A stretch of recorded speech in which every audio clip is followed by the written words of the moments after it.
저희가 잘 살아야 됩니다.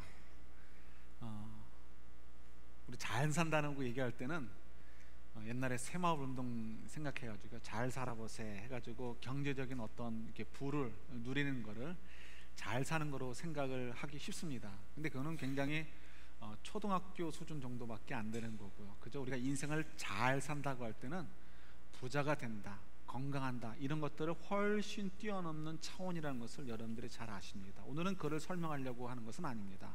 중요한 것은 저희들이 잘 살기를 하나님께서 원하시고요, 또 그것이 우리가 잘 살게 되어질 때 하나님이 기뻐하시고 또 하나님의 기쁨이 될 수 있겠죠.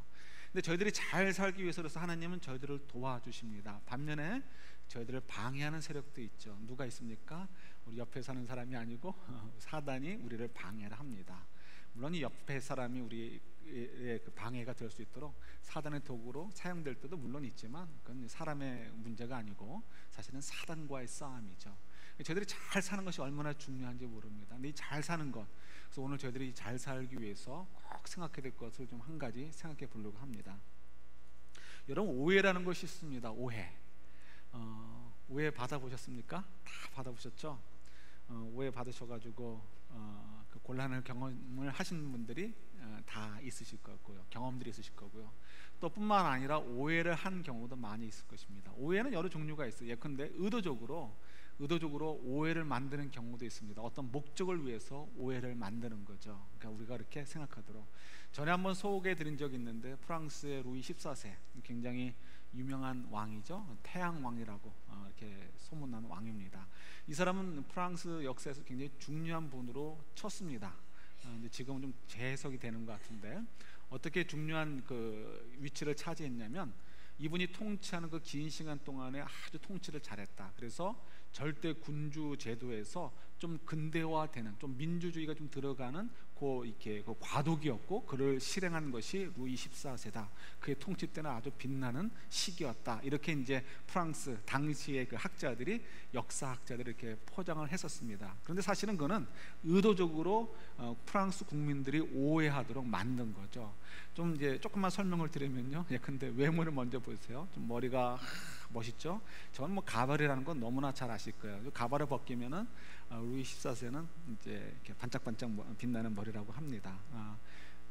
이렇게 열병에 걸렸어가지고 머리가 다 20살쯤에 다 뽑아졌대요. 그 다음에 그것만이 아니고, 전에도 말씀드렸듯이 30살쯤에 이빨이 다 빠져나가고요. 그때는 틀니도 없었는데 어떻게 식사를 했는지 모르겠습니다. 식사를 얼마나 좋아했는지, 나중에 그가 죽고 나서 사후에 이렇게 해부를 해보니까 그분의 창자의 길이가 일반 분들의 창자의 2배가 될 만큼, 그 길이가 될 만큼 엄청난 거예요. 그죠? 그럴 수 있습니까? 궁금해요. 이분이 그렇게 많이 먹었대요. 많이 먹은 이유가, 그때 당시에는 왕이라 할지라도 먹는 거가 그렇게 풍성한 때는 아니잖아요. 그러니까 왕이 됐으니까 먹을 거 많이 먹어야 되겠다. 그래서 일종의 많이 먹는 것은 권력의 상징이다, 아니면 성공의 상징이다라고 이해를 했다고 합니다. 그래서 자기도 많이 먹고요, 또 자기와 함께 있는 고급 관료들에게도 많이 먹는 것을 이렇게 강권했다라고 합니다. 그러니까 남들보다 창자의 길이가 2배나 된 거죠. 자, 이건 뭐 외모의 모습이고요. 또 그의 그 치세에 있어서, 그가 이제 정치를 하는 일에 있어서도 사실은 이제 뻥튀기가 많이 있다는 거죠. 뻥튀기 이상으로 오해되는 것이 많이 있다고 합니다. 실제로 그가 어떤 이 민주주의적인 사고를 가져가지고 절대 군주 제도에서 민주주의로 벗어나겠다고 해서 정치 형태를 바꾼 것이 아니고요, 일종의 좀 무능했던 거예요. 왕으로서 절대 권력을 활용할 만큼 좀 무능한 거죠. 그렇게 하지 못할 만큼. 그래서 어쩔 수 없이 좀 세력가들, 관료들하고 이제 손을 잡을 수밖에 없었고요. 또 그것도 서로 이 왕이든 이 고급 관료든 간에 서로 좀 나라를 사랑하는 마음에서 정말 정치를 잘하겠다 한 게 아니고요, 자기들의 욕심만 채우려고 그냥 이렇게 거기에만 관심이 가가지고요, 사실은 뭐 매간매직을 하고요, 그 다음에 부정부패를 하고요, 세금도 대충 걷고요, 뭐 대충 사용하고, 손부정으로 그냥 가득한 시대가 바로 그때였다고 합니다. 그러니까 사실은 민주주의로 넘어가는 게 아니고 어정쩡하게 서로 이제 권력을 나눠 가졌던 시대가 바로 그때인 거죠. 그러니까 루이 14세, 굉장히 우리가 알고 있던 태양왕과는 다른 것 같아요. 저도 중학생 때인지 고등학생 때 배웠던 태양왕과는 많이 다르다는 것을 느껴보았습니다. 근데 이런 것들은 어떻게 해요? 의도된 오해예요. 의도된 의혹. 그러니까 오해. 그래서 이 프랑스 국민들에게 어떤 좀 자부심과 또 앞으로 가야 될 그 정치적인 방향성을 이렇게 좀 잡으려고 했던 목적으로 만들었던 오해이기도 하죠. 또 그런가 하면 또 이렇게 아기자기한 오해도 있습니다. 여러분 선물들을 하시죠. 선물들 할 때 이런 얘기 하잖아요. 선물은 줄 때 기뻐요, 받을 때 기뻐요. 안 줘보셔가지고 모르십니까? 선물은 확실히 줄 때 기쁩니다. 그죠? 이거 참 좋은 의미가 있어요. 근데 또 거기에 보니까 또 조그만 다른 의미가 있더라고요. 뭐냐면은 선물을 살 때 누가 고르죠? 사는 사람이 고르잖아요. 주는 사람이 고를 때 어떻게, 자기 눈에 마음에 드는 거 골라요? 아니면 마음에 안 드는 거 골라요? 자기 마음에 드는 거 고르죠. 그러니까 실질적으로 심리학적으로 그렇대요. 내가 누군가에게 선물을 하면요, 사실은 제일 좋은 선물은 누구한테 주는 거예요? 자기 자신한테 주는 거예요. 다음 주부터 열심히 선물도 하십시오. 예? 이런 것들은 어떻게 돼요? 자기 자신에 대해서 사실은 오해인 거예요. 나는 누구한테 선물을 했어. 그러나 사실은 자기가 더 큰 선물을 받았다는 거예요. 이런 오해는 해도 할수록 좋은 거고, 그래서 더 뭐 많이 선물한다면 참 좋은 거죠. 아기자기한 오해가 될 수 있습니다. 우리 삶 가운데 많이 나올 수 있는 거죠. 그런가 하면 또 오해가 너무너무 아주 그냥 아주 어려운 결과를 낳게 되는 경우도 있죠. 제가 마침 살았던 때 그런 일이 벌어졌더라고요. 저도 이제 구이동에서 이렇게 집은 명일동이었지만 구이동에서 생활을 많이 했었는데, 1992년도에 그 네팔의 한 여인, 찬드라라는 여인이 돈을 벌기 위해서 한국으로 왔다고 합니다. 와가지고는 이제 광진구에 있는 이제 구이동 어딘가 같아요. 거기서 섬유 회사에 들어가가지고 일을 하는데요. 1년 한 몇 개월쯤 지났어요. 그러니까 한국말 조금 하고 뭐 그런 셈이겠죠. 그래서 용기를 내 가지고 저녁에 이제 일을 끝나고 분식집에 가가지고 라면을 시켜 먹었습니다. 맛있게 먹고 딱 인원하려고 하는데 아차, 뭐가 없네요. 뭐가 없어요. 지갑이 없는 거예요. 지갑이. 근데 얘기를 해드는데 당황이 되니까 그 짤막한 한국 실력이 안 되는 거예요. 우리 뭐 경험들 해봤잖아요. 그래서 이 설명을 했는데 설명 안 되니까 막 버벅대고 뭐 이상한 말 하고 그러니까 주인이 이제 이게 돈 없이 먹고 그냥 일부러 엉터리 짓 하는구나 싶어가지고 경찰을 불렀습니다. 라면 한 그릇인데. 근데 그래서 이제 경찰이 왔는데, 경찰이 얘기를 해도 이 더 당황되니까 그 짧은 한국말이 안 되고요. 그리고 뭐 자꾸 외국인이라고 얘기하고 뭐 이상한 말 하고 그러니까 안 되겠다 싶어서 이제 동부경찰서로 데리고 갔습니다. 거기서도 취조를 하는데 이 자꾸만 자꾸 외국인이다라고 하니까 이게 미쳤나 보다 싶어가지고 청량리 정신병원으로 보냈대요. 그 병원에 가가지고 이제 또 진단을 받는데 자꾸 자기는 외국인이다 얘기하고, 그 다음에 뭐 자기가 있는 회사로 가면은 그 섬유회사에 가면 자기 신분증도 있고 비자도 있다 이런 얘기를 하는 거죠. 근데 사람들이 볼 때는 너무나 한국 사람처럼 생긴 거예요. 그러니까 이게 한국말을 조금 하는 것 같으면서도 자꾸 이상한 말 하고 하니까 네팔말 알아듣는 사람 아무도 없고요. 그러니까 이게 미친 줄 알고요. 손을 뒤로 묶고 다리도 묶고 의자에 묶고 약을 강제로 투여하고 해가지고 무려 6년 이상을 청량리 교도소가 아니고 정신병원에 있었다는 것입니다. 6년쯤 지나가지고 한 2000년쯤 돼가지고요, 한 정신과 의사가 그와 대화를 하다가 아, 이 사람 외국인이구나 그때 발견한 거예요. 가지고 풀려줬는데 어떻게 해요? 그동안 강제로 약도 투여되고 6년이라는 세월을 날려버렸잖아요. 네팔의 고향의 식구들은 우리 딸아이가 실종됐다, 죽은 줄 알고, 결국 이제 어쩔 수 없이 적응이 안 되니까 한국을 떠나서 네팔로 돌아가게 되었습니다. 물론 이제 한국에서 몇몇 좀 의식 있는 분들이 마음에 안 됐어가지고 돈을 모아가지고 네팔로 가서 전달을 해줬대요. 좀 위로가 받으라고. 그랬더니 그분이 또 고맙게도 참 착한 것 같아요. 얼마나 착한지, 자기가 공부를 못해가지고 그런 어려운 일을 당한 거지 한국 사람들이 나빠서 그런 건 아니다라고 생각을 한다. 그래서 나는 한국 사람에게 뭐 아무 감정도 없습니다 이렇게 얘기를 했다는 거예요. 참 착하죠. 네팔로도 선교를 가야 될 것 같아요. 예, 6년이라는 세월, 그죠? 뭐 그런 것만이 아니죠. 우리 티네이저 때 아이들 그런 경우 많이 있잖아요. 자기는 도둑질 안 했는데 교실에서 뭐가 없어졌어요. 네가 도둑질했지. 그래서 자살하는 아이들도 있어요. 뭐 심지어는 초등학교 아이들도 그런 경우가 있죠. 그러니까 오해를 받았을 때 아주 굉장히 감당하기 어려운 일들을 경험할 때도 있죠. 예, 오해 종류가 많고요. 예, 또 사실은 오해를 피할 방법도 없습니다. 근데 저희들이 이 오해 때문에 손해를 보는 경우도 참 많이 있어요. 그래서 저희가 내가 누군가에게 오해를 받을 때 이거 풀기 참 힘들죠. 이게 설명하는 게 오히려 좀 치사한 것 같고 뭐 그런 거 있잖아요. 그래서 설명하기도 힘들고 얘기해봐야 더 오해 사기 쉬운 거, 이런 것도 있고요. 또 그래서 내가 오해만 받지 않으면 좋겠다라고 싶은데, 사실은요, 내가 누군가를 오해하는 것도 그만큼 내 인생에, 내 삶에 큰 데미지를 준다는 거 아십니까? 결국은 내가 누구를 오해해도요, 결국 그 사람과의 관계가 문제가 생겨지게 되고요, 결국 내가 조금 더 행복할 수 있는 삶들을 깎아먹을 수가 있어요. 그래서 내가 오해를 받지 않는 것도 중요하고, 내가 누군가를 오해를 하지 않는 것도 굉장히 중요합니다. 오늘 이제 그 말씀이, 오늘 본문 말씀이 그런 것들을 저희들에게 가르쳐 주기도 하죠. 자, 우리가 먼저 생각할 것이 있습니다. 여러분, 아까 제가 서두에 말씀드린 것처럼요, 우리는 잘 살아야 돼요. 잘 살아야 돼요. 잘 사는 거 정말 너무 잘 살아야 되고, 하나님은 그걸 기뻐하시죠. 잘 사는 것은 경제적인 건 얘기 아닌 거 아니라고 말씀을 드렸어요. 새마을 운동이 아닙니다.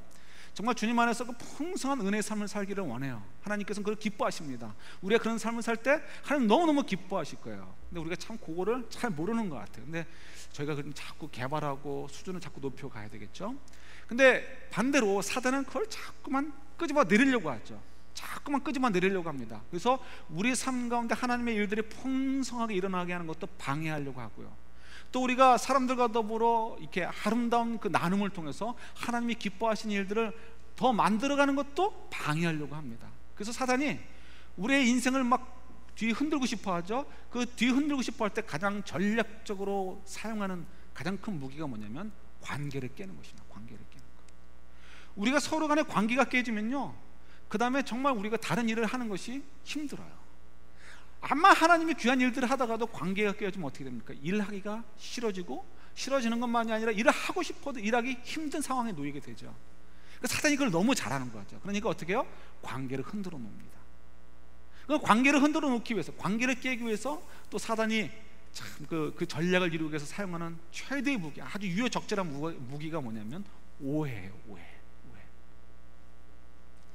근데 물론 이 오해는 저희들이 사실은 피하기가 어렵습니다. 그죠? 오해를 어떻게 피할 수 있겠어요? 왜요? 우리가 서로를 모르기 때문에. 사실은 나도 내 자신을 모르는데 어떻게 저희가 다 상대방을 알 수 있겠습니까? 그러니까 우리가 상대방을 충분히 이해하지 못하니까 내 식으로 판단을 하게 되고요, 내 식으로 판단하다 보면 또 내 감정이 들어가게 되고요, 그러다 보면 저 사람 분명히 A라는 것을 의도하고 있음에도 불구하고 나는 B라는 것으로 해석을 해서 또 나도 모르게 C라는 것으로 액션을 취할 수가 있는 거죠. 그래서 이 오해라는 것은 우리가 뭐 피할 방법이 없습니다. 그래서 우리가 어떻게 하면 오해를 피할 수 있을까? 선교회에 가면 그런 얘기를 종종 듣습니다. 여러분, 이제 저희 교회가 점점 이렇게 더 단기 선교를 통해서 좀 저희 많이 섬기려고 하는데요, 내년 1월, 2월 사이에도 아마 방글라데시로 몇 분이 아마 가지 않으실까 이렇게 싶어요. 여러분, 선교지를 가시다 보면은 처음엔 깜짝 놀라는 얘기들을 듣습니다. 어떤 얘기 듣는지 아세요?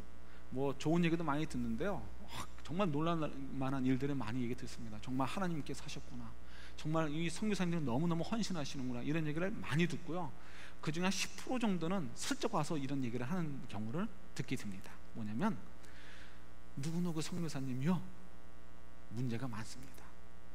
너무너무 독선적이고요, 자기밖에 몰라요. 또 어떤 경우는요, 이런 얘기도 해요. 누구누구 선교사님이요, 돈 쓰는 게 너무 해퍼요. 돈이 많이 늘어오는 것 같아요. 뭔가 문제가 있는 것 같아요. 더 이상 지원해 주면 안 됩니다. 이런 얘기들을 하는 경우도 있어요. 듣는 경우가 있습니다. 그럼 이런 경우는 사실은 물론 그 말이 맞는 경우도 있어요. 맞는 경우도 있지만 제 경험으로는 뭐 좀 더 긍정적으로 생각해서 10중 8구는 사실은 오해죠. 오해. 또 때로는 그것을 악용하는 사람도 있고요. 사실은 선교사님들을 이해하면요, 뭐 돈을 암만 해도 더 쓸 수밖에 없어요. 선교지에서 선교 현지인들한테 돈 주세요 얘기할 수 있어요? 아니잖아요. 그들보다 조금 더 좋은 옷을 입을 수밖에 없어요. 왜요? 암만 해도 한국 들락날락거리는 분들이고 한국에서 오는 사람들 맞이하는 분들이고 하니까 티셔츠를 입어도 조금 더 나은 옷을 입을 수 있어요. 원주민하고 같을 수는 없죠. 그죠? 뭐 먹는 음식도 암만 해도 한국 음식이 좀 더 나을 수 있고요. 그리고 가다 보면 돈을 써야 되는 사람이지 돈을 받아서 그걸 가지고 주머니에 넣어야 될 뿐이 아니잖아요. 또 이런 것도 있어요. 한국에서 누가 가거나 미국에서 누가 가서 방문하면은 선교사님들이 너무 누추하게 보통 원주민들과 생활했던 것처럼 행동하고 나오면요, 옷도 입고 이렇게 행동하면요, 사람들이 또 오해해요. 우리가 왔다고 괜히 또 궁상 맞는 모습 보여줘가지고 돈이라도 탈려나 보다, 이거 이렇게 의심을 합니다. 오해를 해요. 선교사님들이 참 난처하죠. 그러니까 좀 사람들이 올 때 좀 이렇게 좀 간결한 옷이라도 깨끗하게 입고 하면 또 어떻게 해요? 선교사가 좋은 옷 입고 다니고 어쩌고, 예, 그죠? 누군가가 선교사님 여자 선교사님이 너무 고생하는 게 안타까워가지고요, 멕시코에 계신 분 같아요. 어느 분이 이 얼바인에 사는 분이 자기 백을 마침 가지고 갔는데, 멕시코니까 그냥 뭐 잠깐이잖아요. 좋은 차 타고 가고 명품 백을 가져가는 거예요. 근데 가냐는 너무너무 고생하는 거 보니까 너무 마음이 아파가지고요, 그게 그렇잖아요. 그러니까 이 차 문을 열고 자기 가방을 꺼내가지고 다 쏟은 거예요. 다 쏟고는 그 명품 가방을 드렸어요. 그 사모님이 그걸 어떻게 해요? 그 선교사님, 여자 선교사님이 그걸 버릴 수는 없고, 그러니까 뭐 어쩌다 썼겠죠. 근데 그걸 봤어요. 누가 보고는 어떻게 해요? 성경에 보냈더니 나도 못 쓰는 뭐뭐를 쓰더라, 이게 되는 거죠. 이게 참 오해의 소지가 많은 거죠. 그럼 어떻게 돼요? 선교사님이 그 다음에 일하기 참 어려워져. 저희들이 오해하지 않도록 그 관계를 잘 쌓는 게 참 중요합니다. 사도 바울이 그랬어요. 사도 바울이 너무너무 사도 바울이 힘들었어요. 사도 바울이 지금 얼마나 힘드냐면요, 말로 어떻게 설명해야 될지 힘들 정도로 굉장히 어려운 상태에 고린도 교회와의 관계 속에 이렇게 놓여져 있습니다. 그래서 제가 좀 조금만 설명을 드릴게요. 어떻게 해서 왜 고린도 교회 성도들하고 사도 바울의 관계가 이렇게 멀어지고 그렇게 오해 속에 빠질 수밖에 없었는가? 분명히 고린도 교회 성도들은 사도 바울에서 전도를 받았고, 그 교회는 사도 바울에 의해서 개척되어진 교회인데 어떻게 사도 바울에 대해서 오해를 하고 사도 바울과 관계가 이렇게 멀어질 수밖에 없었을까? 고린도 교회의 특성과 또 여러 가지 이유 때문에 그렇습니다. 그 이유 중에 하나는 가장 먼저 생각해야 될 것은요, 거짓 선교사들이 그렇게 많이 들어왔어요. 와가지고는 그때 당시에 순회 선교사들이 이렇게 많았으니까요. 이 거짓 선교사들이 와가지고는 사도 바울이 가르친 복음들을 다 헛것을 만들어 버리는 거예요. 그러니까 하나님의 은혜만 사모하도록, 그죠? 그렇게 가르치고 그렇게 교육했었는데 그게 아니고 다른 것을 자꾸 얘기하다 보니까 확 현혹이 되어버리는 거예요. 그래서 사도 바울의 관계가 벌어지기 시작을 합니다. 거기다 이제 구체적인 실제적인 이야기들이 또 벌어지기도 합니다. 뭐냐면 이런 것들이 있어요. 고린도 도시는 이제 그리스에 있어요. 아테네 아시죠, 여러분? 아테네에서 조금 북쪽에, 서북 쪽에 있는데, 이 고린도라는 도시는 이제 카이사르 이후에 이제 개발된 도시입니다. 신도시예요. 그런데 그것이 너무 전략적으로 중요한 위치에 있어가지고요, 갑자기 그냥 급속도로 아주 국제적인 도시로 막 성장하게 돼가지고요, 그리스 땅에서 가장 큰 국제 도시가 되고 맙니다. 그렇게 부상을 해버린 거예요. 그러다 보니까 어떻게 됩니까? 사람들이 제국 전체에서부터 막 몰려들죠. 몰려들어가지고는 그곳에서 경제 활동을 하고 어떤 일들을 하게 됩니다. 경제 활동이 막 벌어지니까 어떻게 돼요? 부가 막 창출되어지죠. 그러다 보니까 어떻게 돼요? 가난했던 사람들이 땅값 올라가고요. 그러다 보니까 어떻게 돼요? 졸부가 되는 거예요. 졸부. 여러분 졸부 아십니까? 예. 제가 이렇게 가끔 가다가 어렸을 때 갔던 이모부니 댁이 있는데요, 대구에 있는데 그 외곽이었어요. 외곽인데 외곽 못 가가지고 있었는데요, 가면은 그때만 해도, 어렸을 때 갈 때만 해도 굉장히 못 사는 사람들 있죠. 그냥 농사하면서 너무너무 가난한 분들이 얼굴도 새까맣게 탈 정도로 그냥 바짝 말라가지고 그런 분들인데, 다 키우는 저희 이모부가 어려웠을 정도였으니까, 그러니까 어려워할 정도로 그분들이 이렇게 가난했었죠. 근데 언젠가 거기 개발이 됐어요. 개발이 돼가지고 그분들이 갑자기 졸부들이 되니까 다방을 가도요, 10,000원짜리 1,000원짜리 안 갖고 다니고 뭐만 갖고 다녀요? 100,000원짜리만 갖고 다녀요. 그래서 레이저가 와가지고, 레이저라고 되는지 모르겠네, 아가씨가 와가지고 커피값이 얼으면 탁 지갑에서 열어가지고 뭘 보여주는 거예요? 하얀 종이들만 보여주면서, 하얀 종이가 뭔지 아시죠? 10만원권은 다 하얀색이잖아요. 나 10만원짜리밖에 없어, 나머지 너 알아서 해, 이런 식으로 이제 그냥 돈 쓸 데가 없어가지고 그랬다는 얘기를 듣습니다. 막 졸부가 되니까 이혼이 막 다 돼버리고요, 그런 얘기를 한참 많이 들었습니다. 이제 고린도 교회 성도들이 사람들이 그렇게 된 거예요. 지금 다 졸부가 됐어요. 졸부가 되니까 어떻게 돼요? 아나무인이 되죠. 자신감이 있는 거예요. 갑자기 안 됐던 일이 막 되어지고요, 자기가 돈으로 막 할 수 있는 일이 막 생기니까 겁이 없어지는 거죠. 겁이 없어지는 거. 이런 조크가 있습니다. 이제 무식해도 용감해진다고요. 어느 땅 부자 졸부가 있어요. 졸부 부부가 돈이 갑자기 생겼잖아요. 평소에는 그렇게 고생했는데 돈이 생기니까 이제 연주회를 가게 되었습니다. 연주회 그냥 가게 되었는데, 남자가 가기 싫어서 그냥 꾸물쩡거려요. 와이프가 막 빨리빨리 가자고 서두르자고. 그런데 가니까 어떻게 늦었습니다.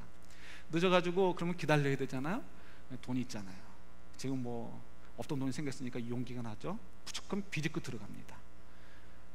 들어가면 안 되는 거 아십니까? 인터미션에 들어가야 되잖아요. 들어갔습니다. 그리고 이제 끼워가지고 자리에 이제 자기 차례 찾아가지고 앉습니다. 와이프가 지금 연주되는 것이 뭔지 모르잖아요. 그래서 남편에게 묻습니다. 조용한 목소리도 아니고 주변 사람이 들을 만한 소리로 얘기합니다. 당당하죠. 아직 돈이 있으니까. 그래서 얘기합니다. 여보, 무슨 곡이야? 남편이 알아요, 몰라요? 모르죠. 그러니까 또 이게 연주할 때 막 얘기하고 안 되네. 또 옆 사람을 툭 찔러가지고 처음 보는 사람한테 묻습니다. 무슨 지금 연주하는 곡이 뭡니까? 그냥 이제 옆에 앉았던 사람이 자세히 설명하지 않고 퉁명스럽게 얘기합니다. 베토벤 5번 교향곡이에요. 남자가 그 얘기를 듣고서 아내를 보면서 얘기합니다. 아이씨, 벌써 4번까지 지나갔네? 이렇게 얘기를 하는 거예요. 아는 분은 웃고 모르는 분은 교향곡은 1번, 2번, 3번, 4번, 5번은 스트레이트라는 게 아니고요. 오늘은 1번 하면 1번, 5번 하면 5번 하는 거죠. 5번이 뭐예요? 우리 잘 아는 운명교향곡이라고 하죠. 그래서 4악장으로 되어 있나요? 5악장으로 되어 있나? 4악장인가? 그렇죠? 그렇게 되는 거예요. 근데 이제 모르니까 4번까지 지났다고 얘기하는 거예요. 그랬더니 또 와이프가 탁 째려보면서 얘기합니다. 이 무식한, 이렇게 한 게 아니고 그래서 내가 일찍 오자 그랬잖아, 이렇게 얘기하는 거예요. 뭐예요? 둘 다 모른다는 거예요. 그래도 어떻게 해요? 창피한 것도 모르고 당당한 거예요? 모르니까. 지금 돈이 있으니까 당당한 거죠. 예, 뭐 일종의 뭐 조크지만 한 단면을 보여주는 거예요. 당당한 거예요, 당당한 거. 다른 게 보이지 않습니다. 자신감이 넘치는 거죠. 이제 그 상황에서 사람들이 갖고 있는 그런 상태들이에요. 지금 뭐 한국 사람도 굉장히 당당하잖아요. 미국 사람들 보고 거지라 그러잖아요, 그죠? 당당하죠. 예. 뭐 당당해요, 그렇게. 그런 분위기 속에 있고요. 거기다가 뭐 국제 이 제국으로부터 많은 사람들이 오니까 문화들이 막 들어오고요. 거기다 또 이교도 그 신들도 막 들어오고 하니까 굉장히 모든 면에서 문란하고요. 이 차근차근 도시가 발달을 하면은 이 질서도 축축축축 쌓아 올라가는데 그런 거 없이 막 커버리니까 질서도 막 무너져 버립니다. 그러다 보니까 온통 뒤집박죽이에요. 그래서 사실상 고린도 교회 보면은 그런 문제들이 나타났어요. 어떤 것들이 있었습니까? 예컨대 분파주의가 생겨가지고 성도 안에 나는 무슨 파, 무슨 파, 나는 뭐 예컨대 무슨 장로님 파, 나는 무슨 장로님 파, 나는 목사님 파, 나는 무슨 파, 이래다 가지고 서로 싸우고요. 예? 이건 분파주의다. 왜요? 각 지역에서 몰려든 사람들이 있다 보니까 그렇게 되는 거예요. 자연스럽죠, 그죠? 또 두 번째 어떤 일들이 있어요? 막 이 도덕적으로 너무 문란해져가지고 이 근친상간의 문제가 있었어요. 옛날에는 이런 게 좀 둔했잖아요. 특히 이제 지역마다. 그래서 심지어는 어떤 일이 벌어집니까? 아버지의 후처하고 잠자를 해도 그게 부끄러운 게 아니에요. 교회 와서 당당하게 떠듭니다. 요즘 뭐 미국에서도 어느 뭐 주 의회 의원이 마이크 꺼진 것도 모르고 자기가 바람핀 거 자랑하다가 의원직 상실되고 이런 일들이 미국도 이루어지는데 그때는 그런 게 창피한 게 아닌 거예요. 심지어는 교회에서도 그랬다는 거예요. 그것만이 아니죠. 그것만이 아니고 여러 가지 일들이 계속해서 많이 발생이 됐었어요. 그러다 보니까 어떻습니까? 그 얘기를 들은 사도 바울의 입장에서는 고린도를 안 가볼 수가 없죠. 안 가볼 수가 없죠. 거기다 또 중요한 문제가 있습니다. 이건 저희들도 참 주의 깊게 좀 생각을 해봐야 돼요. 이 고린도 교회는 하나님께서 부도 선물을 해주셨지만 또 한 가지 선물을 주신 게 뭐냐면 이 성령의 은사들을 참 많이 주셨어요. 그래서 성령의 은사가 참 어느 교회보다도 풍성했던 데가 바로 고린도 교회이기도 합니다. 근데 고린도 교회 우리 13장 1절 같은 데 보면 뭐가 있어요? 천사의 말을 하는 자도 사랑이 없으면, 이런 말이 있죠. 그 얘기 뭐냐면 고린도 교회 성도들이 생각할 때 방언은, 자기들이 하는 방언은, 많은 사람들이 방언을 받았는데요, 방언은 천사의 말이다라고 오해를 했다는 거예요. 그래가지고 천사의 말을 한다는 것은 당시에 이제 철학이라든가 미스 이런 것들에 대한 영향 때문에 이렇게 생각을 한 거예요. 천사의 말을 한다는 것은 내가 영적인 최고의 수준에 이르렀다, 이렇게 스스로 판단하게 되고 말하게 되는 상황이 벌어졌습니다. 그러니까 자기는 방언한다는 건 뭐냐면 최고의 영적인 상태에 도달했다는 거예요. 더 이상 영적으로 구할 게 없어요. 그래서 뭐 심지어는 우리 나중에도 살펴보겠지만 부활이 나한테는 필요하지 않다, 이렇게 얘기하는 사람도 있게 되는 거예요. 왜냐하면 이미 영적으로 충만한 상태에 이르렀는데 뭐 더 이상 뭐 부활이고 뭐가 필요하겠느냐, 이렇게 되는 거죠. 거기서 끝나는 게 아니에요. 그런 판단에다가, 그죠? 그런 판단에다가 그들은 경제적으로 어떻다고요? 지금 성공 가도로 달리고 있어요. 승승장구예요. 요 두 개가 짬뽕이 되니까 어떻게 돼요? 그 다음에는 이들의 인생관이 바뀌어 버립니다. 성공주의 혹은 승리주의로 인생관이 바뀌어 버려요. 성공주의나 승리주의로 인생이 바뀌니까, 인생관이 바뀌니까 어떻게 됩니까? 십자가의 사상이 들어갈 방법이 없어요.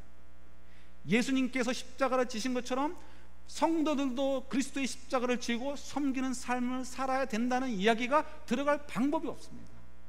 그러니까 어떻게 되냐면, 예컨대 사도 바울을 보세요. 그들의 관점에서 볼 때 오늘날로 얘기한다면 수백억 재산을 갖고 있고 방언도 하고요, 뭐 이런 그 경지에 있는 사람이라면, 사도 바울이라는 선교사 너무 찌질이 가난해가지고요, 텐트 메이킹 하지 않으면 먹고 살 길이 없는 가난한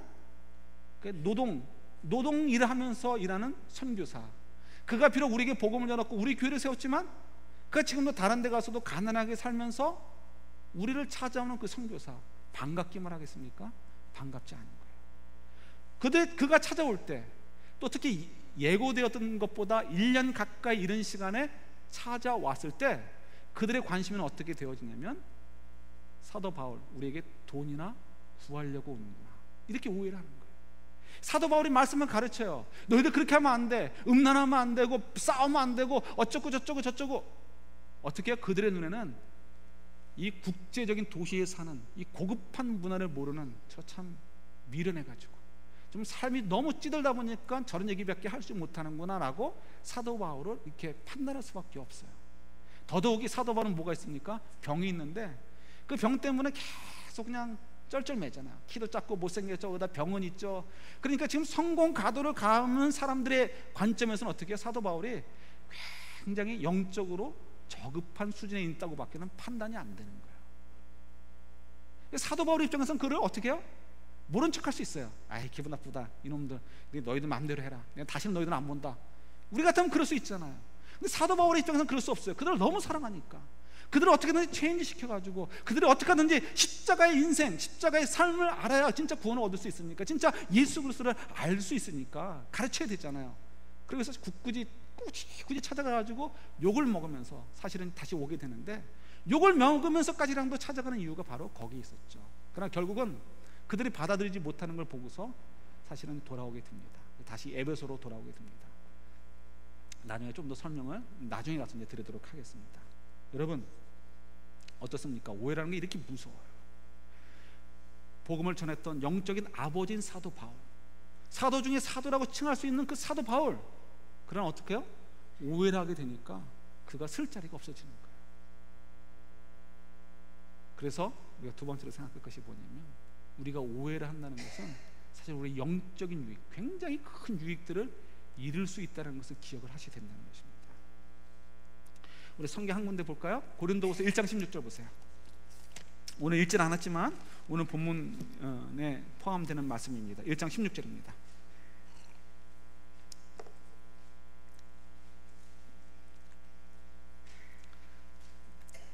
같이 읽겠습니다. 너희를 지나 마게도냐로 갔다가 다시 마게도냐에서 너희에게 가서 너희의 도움으로 유대로 가기를 계획하였으니. 뭐가 제일 많이 나오는 단어예요? 너희. 역시 너희. 지금 사도 바울의 지금 전도 여행의 센터에는 누가 있어요? 고린도 교회가 자리 잡고 있는 거예요. 다른 말로 얘기한다면 사도 바울의 마음에 고린도 교회 성도들이 중심에 딱 잡고 있어요. 그래서 사도 바울이 어려운 것을 알면서도 찾아가고요, 또 방문하는 걸 통해서 그래서 그들에게 많은 영적 유익을 주고 싶었어요. 그리고 그들의 영적 유익을 받아가지고 성장하는 걸 통해서 그들이 사도 바울을 격려해주고, 물론 헌금도 포함해서요, 격려해주는 걸 통해 가지고 그곳에서부터 유대로 바로 오기를 계획을 하고 있었어요. 그런데 지금 어떻다고요? 결국 그가 우리가 이제 아는 바대로 그곳에서 배척을 당하니까, 하다가 안 되니까 사도 바울이, 물론 이제 다른 일도 발생이 됐어요. 에베소에 또 급히 돌아갈 일도 발생이 됐지만 이쪽에서 거부하니까 어쩔 수 없이 에베소로 다시 돌아가게 되고 맙니다. 이건 뭐예요? 뭐 일찍 갔네, 그걸로 끝나는 게 아니고 고린도 교회 성도들이 마땅히 사도 바울에게 배움을 통해서 그들의 회개하고 그들의 체인지됨을 통해서 하나님의 은혜를 풍성하게 더 누릴 수 있는 기회들, 하나님의 일에 더 동참할 수 있는 그 은혜의 찬스들, 축복의 찬스들을 어떻게 해요? 놓치게 되고 만 거예요. 무엇 때문에? 오해 때문에. 그래서 이 오해가 이렇게 중요합니다. 어떻게 하면 우리가 오해를 이렇게 피할 수 있을까요? 또 오해 때문에 손해보는 인생이 되지 않기 위해서 우리가 어떻게 하면 될까요? 다른 거 없습니다. 하나님의 신실하심을 따라 사는 것 방법밖에 없어요. 오해를 저희들이 피할 방법이 없습니다. 여러분 오해 받으실 때 너무 억울하지 않으세요? 야, 나는 그런 것도 절대 아니었는데